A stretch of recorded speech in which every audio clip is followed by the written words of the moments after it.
Welcome. Today we're dissecting a truly provocative work, one that challenges our fundamental understanding of a pervasive political ideology that shapes so much of our world. It really does. We're going to dive into the book, The Reactionary Mind, Conservatism from Edmund Burke to Donald Trump by Corey Robin.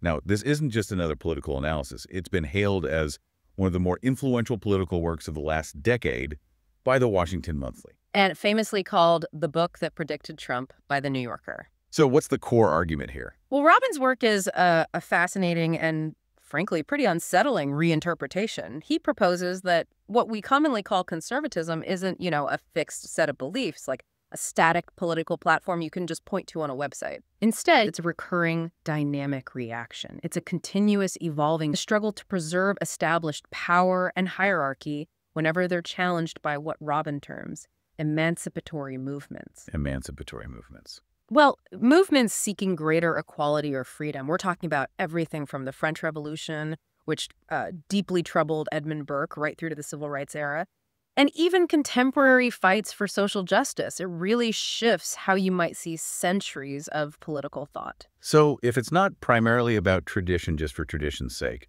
or even, say, limited government as its main goal, which are the common explanations we always hear. What does that mean for how we've typically understood conservatism? This feels like a complete reframe. It fundamentally shifts the perspective. Robin argues those commonly cited goals, tradition, limited government, free markets are often just the packaging. They're the byproducts or modes of expression, as he puts it. They're not the animating force. So what is the animating force then?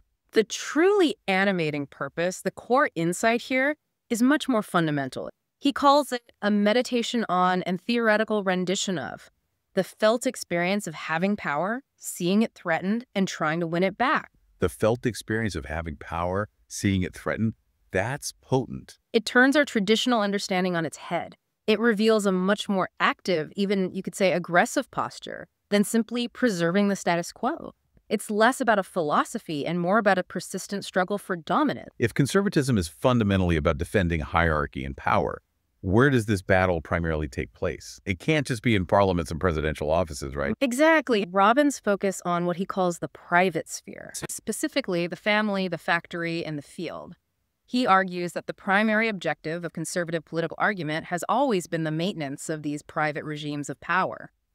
Sometimes, he says, even at the cost of the state's own strength or integrity. So preserving authority in these, intimate, everyday relationships takes precedence. That's the argument. So we're talking about things like a husband's authority over a wife within the family structure, or a master's over an apprentice, or historically an enslaved person, or maybe an employer's over a worker in a factory or on a farm. These deeply personal, intimate power dynamics, that's where conservatism really draws its lines. Robin emphasizes that throughout American history, for example, contracts and institutions like the workplace and marriage were often interpreted by judges to contain these unwritten and unwanted provisions of servitude. And the crucial part for conservatives, according to Robin, isn't just the economic interest involved, although that's often there. It's the direct challenge to authority itself, the assertion of agency by the subject class, an insistent, independent voice of demand from those seen as subordinates. It's the challenge itself, the asking. It seems so. He cites how John C. Calhoun, a key spokesman for the Southern cause before the Civil War, viewed the simple act of Congress receiving abolitionist petitions as the moment the nation set itself on an irreversible course toward confrontation. It wasn't just the content of the petitions, it was the audacity of the demand, the assertion of independent will that perceived insubordination. It's a very raw, emotional reaction. Yes. Okay, this next point from Robin really caught my attention because it seems so counterintuitive at first glance. We often associate conservatism with caution, right? Stability, preserving the status quo. But Robin suggests they can sometimes embrace something as drastic as radicalism or even mayhem. How do these seemingly contradictory impulses fit together in his framework? Robin brilliantly highlights. Conservatives, perhaps surprisingly, often express a deep antipathy, a real dislike for the very old regime they claim to defend. They might see its leaders as confused and bewildered, lacking the necessary will to power to really maintain control. So they see the old guard as weak. Yes, they see the need for change, maybe even drastic change, to genuinely preserve the underlying hierarchy they care about. For instance, he talks about Russell Kirk, a well-known traditionalist. Kirk apparently wished to espouse conservatism with the vehemence of a radical, and he even expressed some sympathy for campus revolutionaries back in the day. Well, not for their ideas, but he seemed to admire their commitment, their energy, their will. This isn't about passive tradition. It's about an active, almost militant preservation of a particular social order. So it's not just passive resistance or quiet contemplation. It's an active, sometimes strategic radicalism to achieve conservative ends. But doesn't this strategy of, as you said, declaring war against the culture, doesn't that risk undermining the very stability and tradition conservatism claims to uphold? How does Robin reconcile that tension? That's a critical question. Robin argues that this reactionary imperative at the core of conservative doctrine means they sometimes have to declare war against the culture as it is, meaning the established norms that they perceive as having become weak or overly permissive or decadent. Okay. They learn from the left's movements. They observe that inequality isn't some natural fixed state. It's a human creation. And if it can be uncreated by men and women pushing for change, then it can also be recreated or reinforced by them. This understanding fuels their active engagement. It leads them, Robin says, to adopt a taste and talent for the masses, mobilizing them for displays of power, often driven by a strong belief in political agency, and even adopting the future as his preferred tense. They don't just react, they proactively try to reshape and reassert their vision, often with an intensity that can seem pretty radical to outsiders. We've talked about strategic radicalism, but Robin takes this surprising adaptability a step further. He delves into what he calls a not-so-subterranean aspect, this counterintuitive strain of imprudence, even a fascination with violence. How does he connect this to conservative thought? What's the underlying psychological current he sees there? Well, Robin connects this powerful strain back to Edmund Burke, actually, to Burke's concept of the sublime from his earlier work, a philosophical inquiry into the origin of our ideas of the sublime and the beautiful. Burke described the sublime as a delightful horror, a sensation we experience when we face extreme pain, danger, or terror. But, think about why people watch scary movies or go skydiving. There's a thrill in confronting danger, a delightful horror. Okay, I get that. And Robin suggests that for some conservative theorists, violence, especially warfare, offers a way to escape what he calls lethal ennui, that profound boredom or spiritual emptiness that might come from a life that feels too safe, too ordinary. Violence offers a way to arouse the self, to make one feel intensely alive, making the self taut and tense. So conflict isn't just a grim means to an end for some thinkers he looks at. It's almost an end in itself, a kind of spiritual renewal through struggle, an escape from the mundane. For a certain type of conservative theorist, Robin argues, yes, it becomes a means for self-aggrandizement, maybe even a kind of self-annihilation, magnifying the sense of self through involvement in rule in grand, dangerous endeavors. But does it hold up in reality? Well, that's the twist. Robin points out an important anticlimax to this fascination. Virtually every encounter with actual violence, he says, ultimately leads to disillusion and deflation.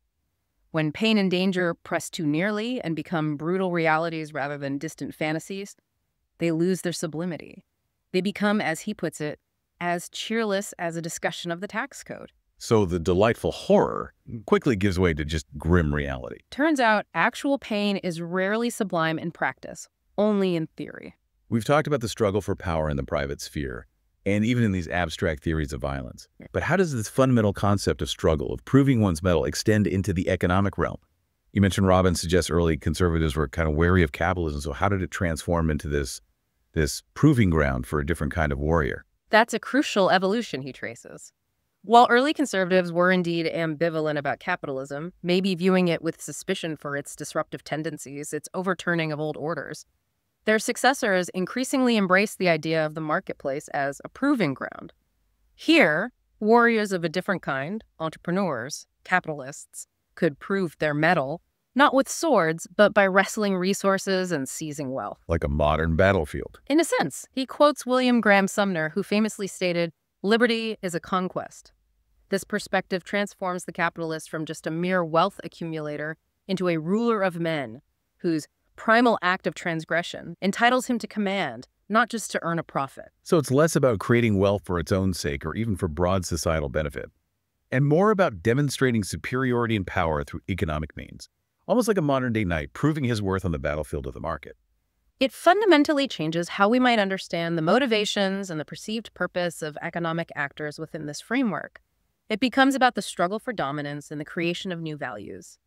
With figures like Schumpeter's entrepreneur or Hayek's legislator of value leading the way, these aren't just market participants, they're seen as shaping societal preferences, defining what is higher and lower, and ultimately forging new hierarchies through their economic actions. The market isn't just efficient, it's a crucible for proving who deserves to lead and to command. Speaking of these warriors and this intense struggle for dominance, Ayn Rand comes to mind. She's often cited as a foundational figure for many modern conservatives or libertarians. How does her philosophy, objectivism, fit into this idea of constant struggle for hierarchy? Robin presents Rand's work as that of a melodramatist of the moral life.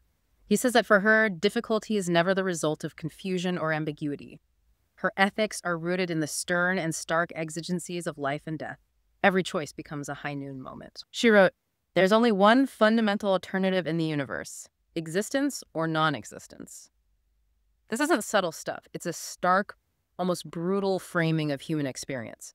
Every decision, every action is seen through this existential life or death lens. It must simplify moral choices in a really dramatic way, but also amplify the stakes tremendously. It certainly does, and Robin makes a truly provocative and initially maybe jarring comparison here. He's very clear he is not equating Rand's fervent individualism with fascism itself. She fiercely opposed fascism as a form of collectivism. Okay, important clarification. Yes. Instead, he points to a striking structural similarity in their moral language, what he calls their moral syntax. Both, he argues, frame the fundamental experience of life as this relentless struggle against death, a binary choice, existence or non-existence, where goodness is measured by success in that stark fight. It's about the grammar of their moral arguments, the way they construct meaning through this heroic, constant struggle for survival against annihilation, not their specific political aims. It's a powerful insight into the psychological underpinnings he's exploring. From philosophical battles, let's turn to judicial ones for a moment. Justice Antonin Scalia's jurisprudence, particularly his strong commitment to originalism, seemed to reflect this conservative emphasis on rigor, discipline, constant struggle. Feels like a very different kind of battle, maybe, but one with similar underlying drivers. Absolutely. Scalia's philosophy really embodies this idea Robin talks about of making things harder. He sought his rigid originalism not as some kind of limitation, but as an idealism. He called it a heavy cross to bear. Duress oblige. What does that mean? It translates roughly to hardship obliges or difficulty compels. It's a powerful idea that embracing the hardest path, the most rigid discipline of adhering strictly to the text, isn't a burden to avoid, but a duty, a source of idealism. He proudly cultivated this defiant edge, often expressing disdain for the spirit of the age and embracing the scorn of the sophisticated world. His unyielding adherence to the text was a deliberate act of resistance against what he saw as judicial activism and an overly pliable constitution. He even famously compared himself to Jack Bauer, the fictional counter-terrorist from the show 24, who makes things as hard as possible for himself. Quite a dramatic analogy for a Supreme Court justice that really underscores this idea of embracing difficulty. Robin points out he found nobility in Bauer's sort of masochistic approach, seeing it as a path to a kind of moral or intellectual sublimity. Scalia viewed adherence to an ancient text, the Constitution, as the ultimate path of resistance against perceived modern decadence, and maybe even a revelation of what he considered divinely ordained inequalities. He refused to be swayed by changing societal norms or contemporary interpretations. He saw the whole living constitution idea as a dangerous path leading to both tyranny and anarchy. For Scalia, his rigidity was his idealism, his chosen way of imposing a necessary discipline that he believed the modern age sorely lacked. Okay, finally, let's bring it to the end point of the books. How does Trump, in Robin's view, fit into this long tradition of conservatism, given his often unpredictable, unconventional style and, well, the chaos that often surrounded him? Well, Robin argues that Trump isn't some kind of new disease on the right or an anomaly. He's rather a leading symptom of conservatism's long-standing traits. He sees Trump as embodying things like weaponized racism and nativism, an animus to the customary and the conventional that we talked about earlier with that radical streak, and an upside-down populism where, as Robin puts it, the lowest of the low see themselves projected in the highest of the high. Trump, in this view, is really an amplification of existing conservative impulses, not some fundamental aberration. So Trump's chaos and irregularity, they aren't departures from conservatism, according to this theory. They're more like amplifications of what was always simmering beneath the surface. Indeed. And what's most controversial and frankly profoundly insightful in Robbins' conclusion is his argument that Trump's serial failures and mounting incoherence are symptoms not of conservatism's failures, but rather of its success. Having, in Robbins' analysis, largely achieved its task of destroying the left as a vibrant, threatening force, meaning a political left capable of driving truly emancipatory, transformative change. The right, he suggests, can now afford the luxury of irresponsibility. Robin proposes that without a dynamic and vibrant left as a clear antagonist to sharpen itself against, the right grows sclerotic and complacent, rigid and lazy. This leads, he argues, to internal instability, infighting, and a kind of self-sabotaging weakness. So wrapping this up, what does this all mean for us trying to understand the political landscape? Corey Robin's The Reactionary Mind offers a profound and, yes, sometimes unsettling way to look at conservatism. It presents it not as this static force rooted just in tradition, but as a dynamic, often contradictory and deeply reactive political ideology, defined by its ongoing struggle to maintain hierarchy. It highlights how these battles play out not just in grand political arenas, but in the intimate spaces of our private lives, the family, the workplace, the community, and even inside the psyche of individuals. Right. Understanding conservatism as fundamentally a reaction to emancipatory movements allows us to see these continuities across centuries, from Edmund Burke's critique of the French Revolution all the way to the strategies and rhetoric of Donald Trump. It reveals how the fight for power and the preservation of particular social orders are deeply intertwined with ideas about violence, heroism, economic dominance, and even the very construction of the self and its moral meaning. This approach encourages us to look beyond superficial policy debates, really, to look at the underlying drives and maybe even fears shaping political action. It really does make you rethink what you thought you knew about the right, and maybe about how political movements operate in general, revealing a much more complex, active, and at times intensely psychological force than we might usually consider. It certainly encourages critical thinking, doesn't it? Questioning assumptions and considering what truly underpins political movements beyond just the stated objectives. It prompts us to consider the often unseen forces shaping our political landscape and the deeper motivations driving historical and contemporary events. So, this dive leaves us with a truly provocative thought to mull over. If, as Robbins suggests, conservatism thrives and sharpens itself against a dynamic left, what happens to the right? And indeed to our politics as a whole, when that traditional antagonist seems to wane or becomes more diffuse? Does this truly lead to the incoherence and irresponsibility